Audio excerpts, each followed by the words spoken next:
Student आज आम कौन पढ़वा से हिस्ट्री पढ़वा कारण हिस्ट्री रो आम राजनीति विज्ञान विषय पढ़वा कारण मुझे जानी मोर जी सारा भिड अच्छी से भिड सब गुड़ाक तुम मैंने मैथ आ साइंस रे बेसी टे देखुच कि हिस्ट्रीटा तुम भावुच बहुत इजी चैप्टरटा आम पढ़ीदेले हे हिंदी नुह कि हिस्ट्रीटा भी सब हार्ड चैप्टर आम जब प्रैक्टिस न करवा भूली जावा तो आम आज कौन पढ़वार अच्छे आमर हिस्ट्री रे राजनीति विज्ञान रो सेकेंड चैप्टर जोटा राज्य सरकार बहुत भास्ट गोटे चैप्टर जोटा को टोटाल 35टा चैप्टर देजी बही रे ताको मु साम्यक सूचना देवी आ 30टा मु पर्टिकुलर जो गुड़ाक पढ़ला भाया परीक्षा उपयोगी सब दुआक रखी क्वेश्चन ताको मु करे देवी हे भितरे मु ताको गोटे क्वेश्चन कला परे क्वेश्चन को विस्तृत भाव रे भी बुझेबी जोडरे आउ 5टा क्वेश्चन हेडो अपेयर हे पारबो तो आमे जिबा वर्तमान स्क्रीन को स्क्रीन रे हमर कोन अछि राज्य सरकार रे कोन अछि जिनसडा को हमको जानबा पड़ो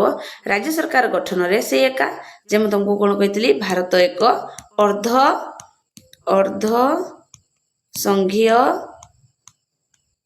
राष्ट्र ता अर्थ कोन आम भारत रे केंद्र सरकार जेतकी इंपोर्टेंस अछि राज्य सरकार मध्ये सेतकी इंपोर्टेंस अछि तो ये मोदी जी से जहाँ जहाँ पढ़ी थे आम केंद्र सरकार रे ताहा ताहा आम राज्य सरकार रे भी पढ़वा जे कौन अच्छी भारतर प्रत्येक राज्य गोटे राज्य सरकार थाए जहाँकि केंद्र सरकार को अधीन रे काम करे ए दुई जाक मिसिकिना काम करी थांते ताको आमे कोन कहती द्वैत शासन मध्य कहउछंती एतकी हला हम कथा सेही सेम राज्य सरकार केंद्र सरकार तीनटा हमर जगह अछि गोटे ला कार्यपालिका व्यवस्थापिका आउ न्यायपालिका कार्यपालिका रे के अस्ति राज्यपाल मुख्यमंत्री आउ मंत्री परिषद ए तीन जन जाक जदि केंद्र जगह रहते ता के देता राष्ट्रपति ए जगह रे के देता हमर पीएम एटा हमर सेही मंत्री मंडल एबडा व्यवस्थापिका रे के अस्ति विधानसभा आउ केते अंचल रे विधान परिषद एटा हमें जानवा दरकार टोटल वर्तमान जम्मू काश्मीर बंद हो जाइजना 6टी राज्य रे हमर कोन अछि विधान परिषद अछि जदि ये हला भारत ये हला हमर भारत रे हमर कोन कहछि विधान परिषद को जगह रे अछि मने रखबो तुमे बिहार तापरे उत्तर प्रदेश आंध्र प्रदेश आमर तेलंगाना कर्नाटक महाराष्ट्र ए 6टा जगह हमर कोन अछि मन रखबो बिहार उत्तर प्रदेश ये आंध्र ओडिशा पाखरे ना आंध्र पर तेलंगाना तापर महाराष्ट्र तापर हमर अछि कर्नाटक ए जो 6टा राज्य एटे हमर विधान परिषद अछि जम्मू काश्मीर टा वर्तमान राज्य रे काउंटी साइज ना तेनु सेडा हेई पारबनी आ न्यायपालिका रे की अछि हमर उच्च न्यायालय आ अधस्थान न्यायालय अछि उच्च न्यायालय माने हमर हाईकोर्ट तळे अछि हमर जिला हमर न्यायालय तापर हमर की अछि हमर सब डिवीजन न्यायालय मन रखबो तापर उच्च न्यायालय विषय आ कोन हम जानबा ये हमर 1948 मसिया रे ओडिसा रे स्थापन होइतिला वर्तमान ओडिसा रो हाईकोर्ट कोड अछि कटक ठारे अछि एतको हम जानले वर्तमान हम कोन पढवा कार्य हमर कार्यपालिका रे के अछि राज्यपाल के जे हेउचंती राज्य रो संवैधानिक मुख्य और जे राष्ट्रपति को द्वारा नियुक्ति होती आउ कोन ये राष्ट्रपति मध्य प्रतिनिधि एगुडा सब मन रखबो आउ कोन वर्तमान हमर ओडिसा रो की अछि ओडिसा रो राज्यपाल हमर अछि श्रीयुक्त हरिबाबू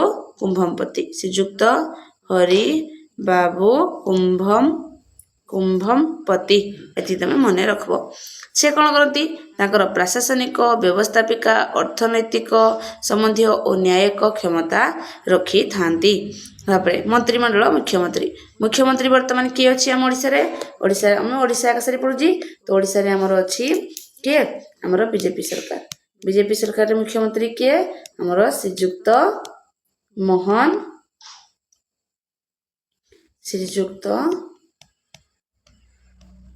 माझी हैला तापर मंत्री परिषद टोटल ओडिसा रे मंत्री परिषद रे 8 जन अछती हमर मंत्री परिषद रे कैबिनेट मंत्री रे अछती देखो मुख्यमंत्री हेउचंती राज्य सरकारंकर वास्तव मुख्य ये हमर कोन हेड ऑफ गवर्नमेंट ହେଲା। ବିଧାନସଭା ରେ ସଂଖ୍ୟା ଗରିଷ୍ଠତା ହାସଲ କରୁଥିବା କୁ କିଏ ମୁଖ୍ୟମନ୍ତ୍ରୀକୁ କିଏ ନିଯୁକ୍ତି ଦିଅନ୍ତି? ରାଜ୍ୟପାଳ ନିଯୁକ୍ତି ଦେଇଥାନ୍ତି। ଆଉ ମୁଖ୍ୟମନ୍ତ୍ରୀଙ୍କ ପରାମର୍ଶ କ୍ରମେ ରାଜ୍ୟପାଳ କାହାକୁ ଚୟନ କରେ? ମନ୍ତ୍ରୀ ପରିଷଦକୁ ଚୟନ କରିଥାନ୍ତି। ଆଉ ଏ ଜିନିଷଟା ମନେ ରଖିବା ଯେ ଆମର ଯେଉଁ ବିଧାନସଭା ଅଛି, ବିଧାନସଭା ଓଡ଼ିଶାରେ ବିଧାନସଭା ସିଟ୍ କେତେ? 147 ମନ୍ତ୍ରୀ ପରିଷଦ ସାମୂହିକ ଭାବରେ ମନ୍ତ୍ରୀ ଆମର ବିଧାନସଭା ଆଗରେ ଉତ୍ତରଦାୟୀ ହୋଇଥାନ୍ତି। ତାପରେ ଆମେ ପଢ଼ିବା ବ୍ୟବସ୍ଥାପିକା। ବ୍ୟବସ୍ଥାପିକାରେ କାହା କାହାକୁ କହିଲି? ଏଠି ଆମର 3 ଜଣ ଅଛନ୍ତି। କିଏ କିଏ? ବିଧାନସଭା ଆଉ କେତେକ ଅଞ୍ଚଳରେ ବିଧାନ ପରିଷଦ। ଏହାକୁ ରାଜ୍ୟ ବିଧାନମଣ୍ଡଳ ବୋଲି ମଧ୍ୟ କୁହାଯାଏ। ଓଡ଼ିଶାରେ ଅଛି ବିଧାନସଭାରେ କିଏ କିଏ? ଏଠାରେ ନିର୍ବାଚିତ ହେଉଥିବା ପ୍ରତିନିଧି ବା ଏମାନଙ୍କୁ ଆମେ MLA ବୋଲି କହିଥାନ୍ତି। ଟୋଟାଲ କେତେ? 147ଟା। ବିଧାନସଭା ସବୁଠି ନାହିଁ ନା, ଆକୁ ଉପର ଗୃହ ମଧ୍ୟ କୁହାଯାଏ, ଆକୁ ନିମ୍ନ ଗୃହ ମଧ୍ୟ କୁହାଯାଏ। ତାପରେ ହେଲା ଆମର ନ୍ୟାୟପାଳ। ନ୍ୟାୟପାଳ କ'ଣ କହିଛି? ଉଚ୍ଚ ନ୍ୟାୟାଳୟ ଆମ ଏହି ରାଜ୍ୟର ସର୍ବୋଚ୍ଚ ନ୍ୟାୟାଳୟ। ଏହା ନାଗରିକମାନଙ୍କର ମୌଳିକ ଅଧିକାର ଓ ରାଜ୍ୟମାନଙ୍କର ନ୍ୟାୟ ବ୍ୟବସ୍ଥାକୁ କରିଥାଏ। ବା ଆମେ ଯଦି କ'ଣ କରିବା? ଯଦି କୌଣସି ନାଗରିକର ମୌଳିକ ଅଧିକାର କ୍ଷୁଣ୍ଣ ହେଉଛି, ରିଟ୍ସ ଦ୍ୱାରା ଆମେ କେତେ? 226 ଧାରା ଅନୁସାରେ ଆମେ ହାଇକୋର୍ଟରେ କେସ୍ କରି ପାରବା। ଅଧୀନସ୍ଥ ଅଦାଲତ ଏଗୁଡ଼ିକ ଜିଲ୍ଲା ଆଉ ତଳସ୍ତରୀୟ ଅଦାଲତରେ ରହିଛି। ଯୋଉଠି ଆମର ଫୌଜିଦାରୀ ଆଉ ଆମର କ'ଣ ଅଛି? ଦୁଆନି ଅଦାଲତ ଅଛି। ବୁଝିଲା? ତାପରେ ରାଜ୍ୟ ସରକାର ରାଜ୍ୟ ଶାସନ ପରିଚାଳନା କରନ୍ତି। ରାଜ୍ୟପାଳ ନାମମାତ୍ର ମୁଖ୍ୟ ଆଉ ମୁଖ୍ୟମନ୍ତ୍ରୀ କାର୍ଯ୍ୟକାରୀ ମୁଖ୍ୟ। ବିଧାନସଭାର ଆଇନ ପ୍ରଣୟନ ହୁଏ। ଉଚ୍ଚ ନ୍ୟାୟାଳୟ ନ୍ୟାୟ ପ୍ରଦାନ କରିଥାଏ। ଖାଲି ସେଭଳି ସାମୟିକ ସୂଚନା। ଦେଖ ବିଧାନସଭା କ'ଣ? ବିଧାନସଭାରେ ଯିଏ ଜିତେ ତାକୁ MLA କୁହାଯାଏ। ତାର ସାଧାରଣ କେତେ? 5 ବର୍ଷ। ଆଉ ବିଧାନସଭାର ମୁଖ୍ୟ କିଏ? ଆମେ ଯଦି ବିଧାନସଭା ଅଛି, ଏଇଟା ସବୁ ଆମ ମନ୍ତ୍ରିମଣ୍ଡଳ ଯେତେ ଅଛି 147ଟା କ'ଣ MLA ଥିବା। ଏଇ ଅଧିବେଶନଟାକୁ କିଏ ସମ୍ଭାଳିଥାଏ? ଏଠି ଯିଏ ଅର୍ଡର କରେ ସିଏ ହେଲା ବାଚସ୍ପତି। ଏତିକି ଆମେ ରଖିବା। ବିଧାନ ପରିଷଦ ଆର କେତେ? 6 ବର୍ଷ। ଇଏ କ'ଣ? ଆମ ଓଡ଼ିଶାରେ ନାହିଁ, କିନ୍ତୁ ଅଲଗା 6ଟାରେ ଅଛି। ଆର ସଦସ୍ୟକୁ ଆମେ କ'ଣ କହନ୍ତି? MLC ବୋଲି କହିଥାନ୍ତି। MLC ହେଲା। ଆର ଇ ହେଲା ଆମର ସ୍ଥାୟୀ ସଭା। ଆଉ କ'ଣ ମନେ ରଖିବ? ଯେ ଆମର ଲୋକ ସଂଖ୍ୟା ଅନୁସାରେ ବିଧାନସଭାରେ ଯେଉଁ 6ଟି ରାଜ୍ୟ ଅଛି ସେଗୁଡ଼ାକ ଚୟନ ହୋଇଥାଏ। ତାପରେ ଆଇନଗତରେ ଆମର ମନେ ରଖିବ ଆମର 3ଟା ଅଛି। ଆମର କେନ୍ଦ୍ର ସରକାର ଅଣ୍ଡରରେ ଯିଏ ରହିବ ସେ ହେଲା କେନ୍ଦ୍ର ତାଲିକାଭୁକ୍ତ। ତାପରେ ତାଲିକାଭୁକ୍ତ ଏଭଳିଆ ରାଜ୍ୟ ତାଲିକାଭୁକ୍ତ। ଆଉ ଆମର କିଏ? ଆମର ଗୋଟେ ହେଲା ଯୁଗ୍ମ ତାଲିକାଭୁକ୍ତ, ଯେ କେନ୍ଦ୍ର ଆଉ ରାଜ୍ୟ 2 ଜଣ ଯାକ ମିଶିକିନା ସମ୍ଭାଳନ୍ତି। ତାଲିକାଭୁକ୍ତ। ଆଉ ଗୋଟେ ଆମର ଅଛି ରାଷ୍ଟ୍ରପତି ବା ପ୍ରେସିଡେନ୍ସି, ରାଷ୍ଟ୍ରପତି, ଯୋଉଟା ଏ 3 ଜଣ ଯାକ ଭିତରେ ଯିବନି। ସେ କିଏ? ରାଷ୍ଟ୍ରପତି ନିଜେ ସେଇ ବିଲ୍ଟାକୁ କରିଥାନ୍ତି। ଦେଖ ଏଠି ଦେଇଛି ରାଜ୍ୟ ଆଉ ଯୁଗ୍ମ ତାଲିକାଭୁକ୍ତ ରହିଥାଏ। ହେଲା। ତାପରେ ଆର୍ଥିକ ଅବସ୍ଥା। ଅର୍ଥ ବିଲ୍ କେବଳ ବିଧାନସଭାରେ ହିଁ ଗୃହୀତ ହୁଏ। ଆଉ ଆମର କେତେଟା ବଜେଟ୍ ହୁଏ? ସେଇ 3ଟା ବଜେଟ୍। ଗୋଟେ ହେଲା ଆମର ଅର୍ଥ ବଜେଟ୍, ଆଉ ଗୋଟେ ଆମର ବାର୍ଷକାଳୀନ ବା ଆମର ମୌସୁମୀ ବଜେଟ୍, ମୌସୁମୀ ପରେ ଆଉ ଗୋଟେ ଶୀତକାଳୀନ ବଜେଟ୍। ଅନାସ୍ଥା ପ୍ରସ୍ତାବ କିଏ ଗ୍ରହଣ କରେ? କେବଳ ବିଧାନସଭାରେ ଆସିଥାଏ। ପ୍ରଶ୍ନକାଳ ମାଧ୍ୟମରେ ମନ୍ତ୍ରୀ ପରିଷଦକୁ ନିୟନ୍ତ୍ରଣ କରାଯାଏ। ଆଉ ମନ୍ତ୍ରୀ ପରିଷଦ ସବୁ ଯେଉଁ 147 ଜଣ ଲୋକ ଅଛନ୍ତି ତାଙ୍କ କ୍ୱେଶ୍ଚିନ୍ର ଉତ୍ତର ଦେବାକୁ ମଧ୍ୟ ବାଧ୍ୟ ହୋଇଥାନ୍ତି। ତାପରେ ଆସିଲା ଆମର ଉଚ୍ଚ ନ୍ୟାୟାଳୟ ରାଜ୍ୟର ସର୍ବୋଚ୍ଚ ନ୍ୟାୟାଳୟ। ଏହା ମୌଳିକ, ମୁଁ କହିଲି ରିଟ୍ସ 226 ଧାରା ଅନୁସାରେ ହୁଏ। ଯଦି ସୁପ୍ରିମକୋର୍ଟ ହେଇଥାଏ ତାହେଲେ କେତେ? ସୁପ୍ରିମକୋର୍ଟ ହେଲେ 32 ଧାରା ଅନୁସାରେ ହେଇଥାଏ। ହେଲା। ତାପରେ ଆମର କ'ଣ ଦେଇଛି? ଲୋକମାନଙ୍କର ଭୂମିକା କ'ଣ? ସାଧାରଣ ଲୋକ ନିର୍ବାଚନ ଭୋଟ ଦ୍ୱାରା ରାଜ୍ୟ ସରକାରଙ୍କ ସରକାର ଗଠନ କରିଥାନ୍ତି। ଆଉ ଖବରକାଗଜ ମାଧ୍ୟମରେ ମଧ୍ୟ ଲୋକମାନଙ୍କୁ ଚାପ ପକାଇଥାନ୍ତି। ଏହା ହେଲା ଗଣତନ୍ତ୍ରର ଗୋଟିଏ ମୁଖ୍ୟ। ବର୍ତ୍ତମାନ ଆମେ ଯିବା କ୍ୱେଶ୍ଚିନ୍କୁ, କାରଣ ଯେତେ ପଢ଼ିଲେ ବି ଆମକୁ କ୍ୱେଶ୍ଚିନ୍ ହେଲା ଇମ୍ପୋର୍ଟାଣ୍ଟ।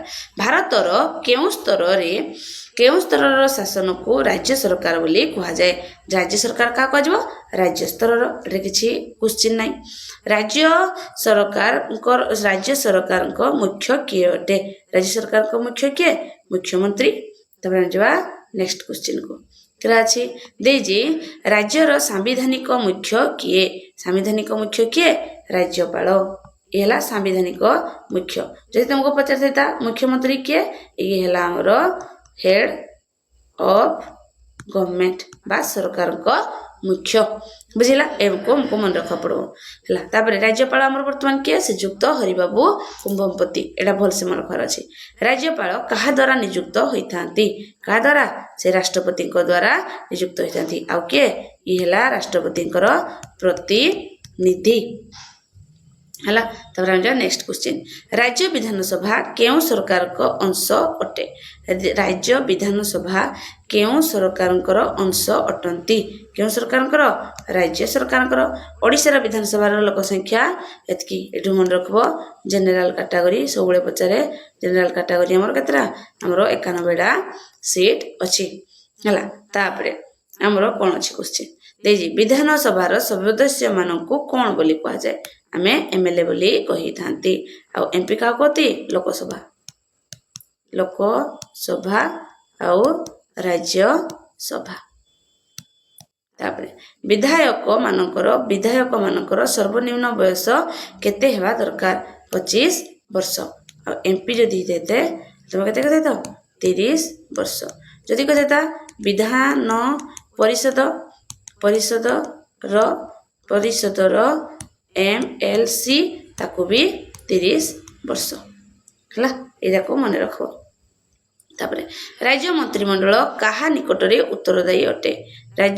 ରାଜ୍ୟ ମନ୍ତ୍ରିମଣ୍ଡଳ କାହା ଉପରେ? କାରଣ ବିଧାନସଭା ଆ ସହିତ କନେକ୍ଟେଡ ହେଇଠି କାରଣ ଆମର 147 ଜଣ MLA ବସିଥାନ୍ତି। ତାପରେ ରାଜ୍ୟର ସର୍ବୋଚ୍ଚ ନ୍ୟାୟାଳୟ କେଉଁଠି ଅଟେ? ରାଜ୍ୟର ସର୍ବୋଚ୍ଚ ନ୍ୟାୟାଳୟ ହାଇକୋର୍ଟରେ ଅଛି। ମନେ ରଖିବ ଭାରତରେ ଏବେ ପର୍ଯ୍ୟନ୍ତ ବର୍ତ୍ତମାନ ପର୍ଯ୍ୟନ୍ତ 25ଟି କ'ଣ ଅଛନ୍ତି? ରାଜ୍ୟ ଆମର 25ଟି ହାଇକୋର୍ଟ ଅଛି। କେବେ ପ୍ରତିଷ୍ଠା ହେଇଛି? 1948 ମସିହାରେ। କୋଉଠି ଅଛି? କଟକରେ ଅଛି।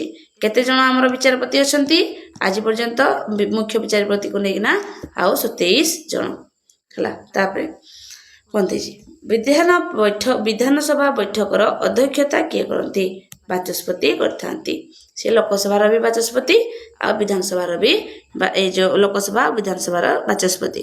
ବିଧାନ ପରିଷଦରେ ଥିବା ରାଜ୍ୟଗୁଡ଼ିକ କେଉଁ ପ୍ରକାରର ବିଧାନ ପରିଷଦ ଥିବା ରାଜ୍ୟଗୁଡ଼ିକ ଯଦି ବିଧାନ ପରିଷଦ ଅଛି ତ ସେ ହେବ 2 କକ୍ଷ ବିଶିଷ୍ଟ। ଯଦି ବିଧାନ ପରିଷଦ ନଥାନ୍ତା ଯଦି ନଥାଏ ତ ହେବ 1 କକ୍ଷ ବିଶିଷ୍ଟ। ଏତିକି ଆମେ ପଢ଼ିବା। ଓଡ଼ିଶାରେ କେଉଁ ପ୍ରକାର ବିଧାନ ମଣ୍ଡଳ ଅବସ୍ଥିତ? 1 କକ୍ଷ। କେବଳ ଆମର କ'ଣ ଅଛି? ବିଧାନ ସଭା। ରାଜ୍ୟ ସରକାରଙ୍କ ଆଇନ ପ୍ରଣୟନକାରୀ ଅଙ୍ଗ କିଏ? ରାଜ୍ୟ ବିଧାନସଭାର କେତେ? ଆମର ବିଧାନ ମଣ୍ଡଳ। ଇଏ ହେଲା ଆମର ଆଇନକୁ କରିଥାଏ। ତାପରେ ମୁଖ୍ୟମନ୍ତ୍ରୀକୁ କିଏ ଶପଥ ପାଠ କରାନ୍ତି? ରାଜ୍ୟପାଳ ଶପଥ ପାଠ ନିଜେ କରିଥାନ୍ତି ହେଲା। ଏ ମୁଖ୍ୟମନ୍ତ୍ରୀକୁ ବି ଆଉ ମନ୍ତ୍ରିମଣ୍ଡଳକୁ କିନ୍ତୁ କାହାର ପରାମର୍ଶ? ମୁଖ୍ୟମନ୍ତ୍ରୀଙ୍କ ପରାମର୍ଶ କ୍ରମେ ସଲା। ରାଜ୍ୟ ମନ୍ତ୍ରିମଣ୍ଡଳର ନେତୃତ୍ୱ କିଏ ନିଅନ୍ତି? ରାଜ୍ୟ ମନ୍ତ୍ରିମଣ୍ଡଳର ନେତୃତ୍ୱ କିଏ ନେବେ? ତାଙ୍କର ମୁଖ୍ୟ କିଏ? ମୁଖ୍ୟମନ୍ତ୍ରୀ। ଏଇଟା ହେଲା ଆମର ବିଜୟ ଦଳ ହେଲା। ତାପରେ ଆମେ ଯିବା ନେକ୍ସଟ କ୍ୱେଶ୍ଚିନ୍। ରାଜ୍ୟ ସରକାରଙ୍କର କାର୍ଯ୍ୟପାଳିକାର ଅଙ୍ଗ କିଏ? ରାଜ୍ୟ ସରକାରଙ୍କର କାର୍ଯ୍ୟପାଳିକାର ଅଙ୍ଗ କିଏ? ଆମର ମୁଖ୍ୟମନ୍ତ୍ରୀ ଆଉ ମନ୍ତ୍ରିମଣ୍ଡଳ। ଏ 2 ଜଣ ଯାକ ଆଇନ ବନାନ୍ତି ଆଉ ରାଜ୍ୟପାଳ କ'ଣ କରନ୍ତି? ସିଗ୍ନେଚର ମାରନ୍ତି ଆଉ ହାଇକୋର୍ଟ ତାକୁ ପ୍ରଚାର କରେ। ରାଜ୍ୟ ସରକାରଙ୍କର ଅବସର ବୟସ କେତେ ଅଟେ? ରାଜ୍ୟ ସରକାର କେତେ? ସେ କହୁଛି ରାଜ୍ୟ ସରକାରଙ୍କର ଅବସର ବୟସ କେତେ? ସାଧାରଣ କର୍ମଚାରୀଙ୍କ ପାଇଁ ରାଜ୍ୟ ସରକାରଙ୍କ ଅବସର ବୟସ 60 ବର୍ଷ। 60 ବର୍ଷ ହେଲେ ଆମେ ରିଟାୟାର୍ଡ ହଉଥି। ତ ଏଇଟା ସେ ପଚାରିଛି। ତାପରେ ରାଜ୍ୟ କ'ଣ କହୁଛି? ରାଜ୍ୟର ବାର୍ଷିକ ଆୟବ୍ୟୟ ହିସାବକୁ କ'ଣ କୁହାଯାଏ? ତାକୁ କ'ଣ କୁହାଯାଏ? ବଜେଟ୍ ବୋଲିକିନା କୁହାଯାଏ। ଏଇଟା ପ୍ରାୟ ଫେବୃଆରୀ 2 ତାରିଖ ବେଳକୁ ବସିଥାଏ। କିଏ ବାହାର କରେ? ଆମର ଅର୍ଥମନ୍ତ୍ରୀ। तापरे से कौन कही केउ आईन अनुसार राज्य रे शासन कार्य परिचालित हुए कौ आईन अनुसार आमर भारतर संविधान अनुसार तापरे उच्च न्यायालय विचारपति को किए नियुक्ति दे थाए किए नियुक्ति दिए राष्ट्रपति कारण विचारपति आमर विचारपति और राष्ट्रपति ये कौन करता है प्रतिनिधि प्रतिनिधि प्रति 15 दिन रे थरे रिपोर्ट दिए रिपोर्ट प्रदान करि थाए तापरे राज्यपालंकर अनुमोदन परे एक बिल कौन पालटे ये हमर आईन रे परिणत हुए ये हला हमर गुटे जेरॉक्स पेपर सब लिखा गला जहाँ जहाँ लिखा गला जिते बड़ा ये कौन हो राष्ट्रपालंकर सिग्नेचर बाजी जीव ये हमर कौन हो हमर आईन रे परिणत हो जीव जोड़ा कोड़ी जीव हाई कोर्ट को जीव हाई कोर्ट को गले सेडा कौन हो मीडिया आमर सोशल मीडिया द्वारा आम जो लोक मैंने रोती पाखु सकाल पाइला बेलू सब रिपोर्ट गुड़ाक पहुँची जीव यहाँ तार रूल। नेक्स्ट क्वेश्चन राज्य विधानसभा रे सर्वाधिक केते सदस्य रही थांती केते सदस्य राज्य विधानसभा रे सर्वाधिक केते 500 तापरे राज्यर प्रशासनिक मुख्य देश अटे राज्यर प्रशासनिक मुख्य को कौन कहती मुख्य शासन सचिव या एडमिनिस्ट्रेशन ग्राउंड रे जो माने हमरो आईएएस माने रही थांती। तो नेक्स्ट क्वेश्चन मुख्यमंत्री केउ क्षमता बल रे मंत्री माननको विभाग बंटन करि पारंती खाली विभाग बंटन नहीं ताकुडू भी नहीं पारिबे आउ देई पारिबे दुजन जाक को अनुसार मंत्रिमंडल रो को अनुसार मंत्रिमंडल रो नेता मानकर भाबरे मंत्रिमंडल रो नेता किए मंत्रिमंडल नेता मुख्यमंत्री निजे तो कहली पूरा ये जे हमरो सीईओ ये जे रहबे ये हेले मुख्यमंत्री आउ ये हमरो मंत्रिमंडल ए माने हेले मंत्रिमंडल तो हेड किए हमरो मुख्यमंत्री।